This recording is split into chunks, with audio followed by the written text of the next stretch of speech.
নওগাঁয় প্রণোদনা পুনর্বাসনের আওতায় রোপা, আমন, গ্রীষ্মকালীন পেঁয়াজ, শাকসবজি, এয়ারফ্লো এবং বৃক্ষরোপণ কর্মসূচির বীজ, চারা, সার ও অন্যান্য উপকরণ বিতরণের উদ্বোধন করা হয়েছে।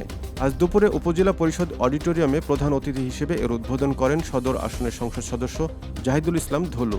এ সময় সদর উপজেলা নির্বাহী অফিসার শাহিন মাহমুদ, উপজেলা কৃষি অফিসার মনিরুল ইসলাম সহ প্রশাসনের কর্মকর্তা ও রাজনৈতিক নেতৃবৃন্দ উপস্থিত ছিলেন।